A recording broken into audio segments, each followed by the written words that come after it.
मेज़बान कवल अमानत और आप देख रहे हैं चैनल 9। नाज़रीन, अशोबे चश्म आंखों के जाली इन्फेक्शन से लोगों की बीनाई खत्म होने लगी है। जी हाँ, ये इंजेक्शंस कहाँ से आते हैं? क्या ये अशोबे चश्म के इंजेक्शंस लगाए गए थे जिसके बाद लाहौर में केसेस देखे जा रहे हैं कि लोगों की बीनाई जाना शुरू हो गई है? जी हाँ नाज़रीन, कोविड-19 की इन्फेक्शियस बीमारियों के बाद किसी भी बीमारी की खबर खौफ का बाइस बन सकती है। इसके बारे में परेशान होना कोई गैर मामूली बात नहीं है। अहम यह है कि हम इसके हकाइक जानें।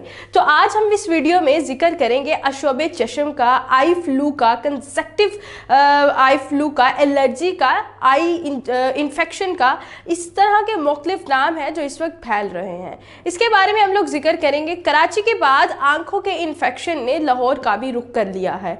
अशोबे चश्म तेजी से फैलने लगा है। यह अशोबे चश्म क्या होता है, किस तरह से फैलता है? सबसे पहले ये जान लेते हैं कि यह अशोबे चश्म किस कदर तेजी से फैल रहा है।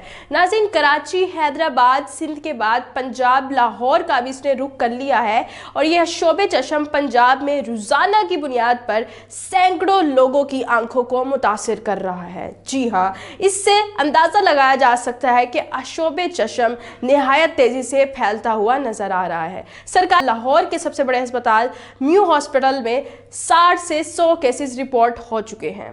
अगर हम बात करें इनकी एहतियाती तदाबीर क्या हो सकती है, जिनको हो चुका है शोबे चश्म वो क्या एहतियाती तदाबीर इख्तियार कर सकते हैं, और जो अभी से अल्हम्दुलिल्लाह अभी बिल्कुल सेहतयाब हैं उन्हें क्या करना चाहिए। एहतियाती तदाबीर की बात करें तो जैसे कि आप जानते हैं कि शोबे चश्म जब होता है तो उससे आंखें लाल हो जाती हैं। आपने आंखें नहीं मिलानी। अगर किसी को शोबे चश्म हो गया, अगर कोई अशोबे चश्म में मुब्तला हो गया, कोई आई फ्लू में मुब्तला हो गया, पहले इसको एक मफरूज़ा समझा जाता था, लेकिन अब डॉक्टर्स भी इस बात पर कायल हैं कि अगर किसी को अशोबे चश्म हो चुका है तो आप इस चीज़ से अवॉइड करें इस चीज़ को कि आप उसकी आंखों में आंखें मत मिलाएं, वरना आपको भी इन्फेक्शन हो सकता है।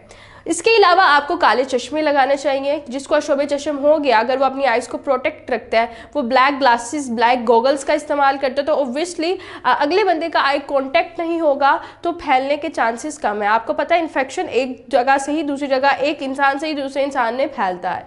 इसके अलावा ये है कि जी आपको अपने हाथों को साफ रखना है और आपने अपने हाथों से आंखों को साफ नहीं करना, क्योंकि हाथों पे ढेर सारे इन्फेक्शंस होते हैं। अगर आप अपने हाथों से साफ करते हैं आंखों को तो वो गंदगी आपके हाथों की इन्फेक्शन की सबसे बड़ी वजह बन सकती है।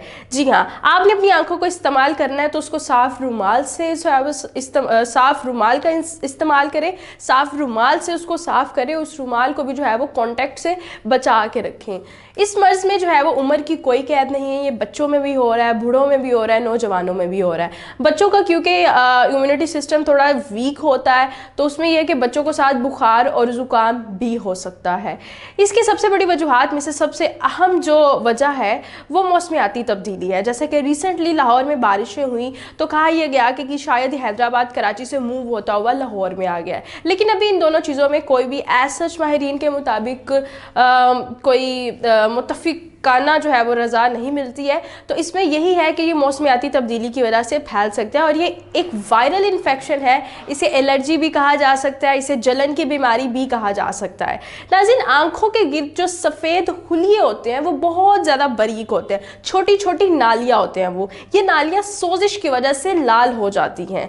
ये बाज़ औक़ात इतनी फूल जाती हैं, लाल हो जाती हैं कि आंखों से पानी भी बहने लगता है। पूरी आंख नहीं खोल सकते आप। जलन का एहसास होता है, ज़्यादातर दर्द भी होती है और बाज़ औक़ात ख़ारिश भी महसूस होती है। और बाज़ औक़ात तो आप पलक झपकने से भी कासिर हो जाते हैं। मतलब पलक झपकते हैं तो आपको एक सोजिश महसूस होती है, इरिटेशन फील होती है। रोशनी में भी जो है वो लोग देखने से कासिर हैं जो इस अशोबे चश्म में मुतासिर होते हैं। इससे आंखों की बीनाई को तो ऐसा कोई ख़तरा नहीं है, लेकिन अगर आपको इसके अलावा आंखों की कोई और बीमारी है और आप उसका प्रॉपरली जो है वो कोई इलाज नहीं करवा करवा रहे हैं तो हो सकता है कि इससे आपकी आंखों की बिनाई भी जो है वो मुतासिर हो। अब बात करते हैं जाली इन्फेक्शंस की। जहां पर हमने शोबे चश्म के किस्से सुने, वहां पर हमने ये भी सुना कि लाहौर के अस्पताल म्यू अस्पताल में जाली इंजेक्शंस लगाए गए जिससे लोगों को दिखना बंद हो चुका है। और इसके बारे में निगरां वजीर सेहत का भी वीडियो पैगाम सामने आया और उन्होंने सारा जो है वो ऑपरेशन करके रख दिया कि जी ये किसकी गलती थी। हालिया ही दिनों में अस्पताल में तकरीबन 10 से 12 केसेस ऐसे देखे गए जिसमें इंजेक्शंस लगाने की वजह से लोगों को नजर आना बंद हो गया।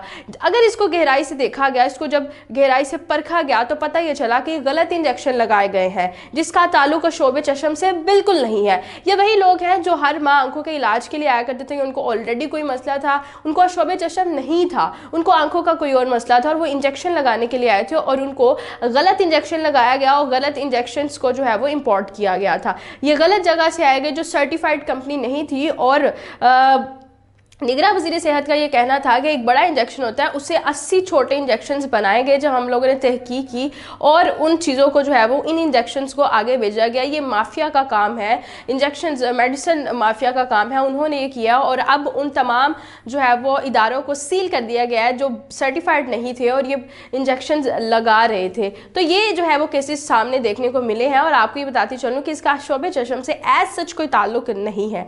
शोबे चश्म आपको बता दिया वो क्या होता है और अब बेहतर यही है कि आप इन तमाम की तमाम तजावीज़ पर फोकस करें और उस इंफॉर्मेशन पर जो है वो आप रिलाई करें जो आपको माहिरीन की तरफ से प्रोवाइड की जा सकती है। ये एक अवेयरनेस वीडियो थी। आपको ये वीडियो कैसी लगी कमेंट सेक्शन में ज़रूर बताइएगा। इसी के साथ अपनी मेज़बान को दीजिए इजाज़त। अल्लाह ने के बाद।